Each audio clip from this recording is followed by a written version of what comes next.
पार लेकर नाम तेरा। अरे हो गए भव से पार लेकर नाम तेरा। हरि बोल।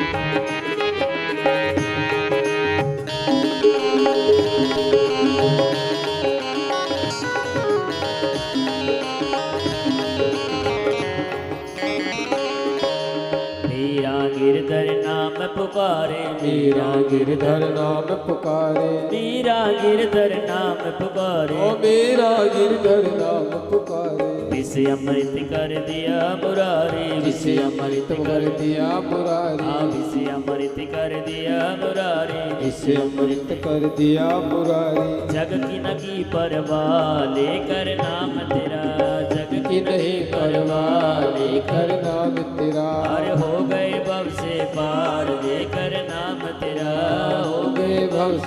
वो नाम तेरा प्रभु नाम तेरा, नाम तेरा प्रभु नाम तेरा, वो नाम तेरा प्रभु नाम तेरा, नाम तेरा प्रभु नाम तेरा। अरे हो गए भव से पार लेकर नाम तेरा, हो गए भव से पार लेकर नाम तेरा। अरे हो गए भव से पार लेकर नाम तेरा, हाँ हो गए भव से पार लेकर नाम तेरा, नाम तेरा।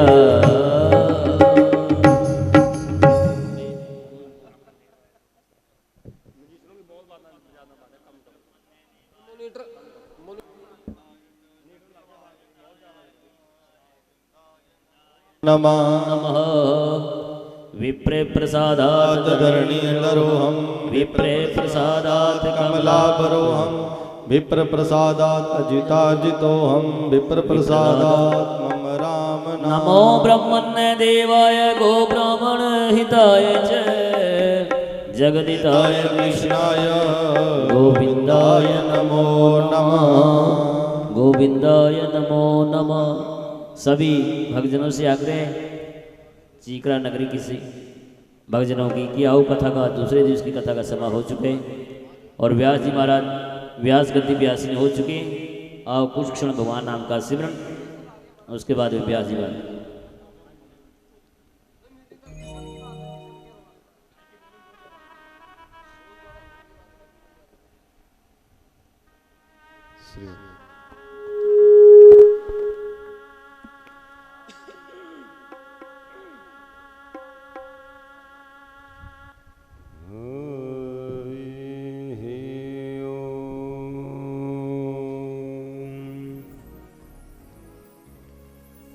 नमः परमहंसा स्वादितचरणकमल चिन्मकरन्दाय भक्तजनमानसनिवासाय श्रीरामचन्द्राय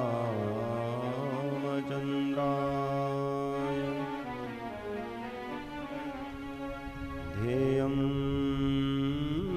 सदा परिभवगणमभीष्टदोहम्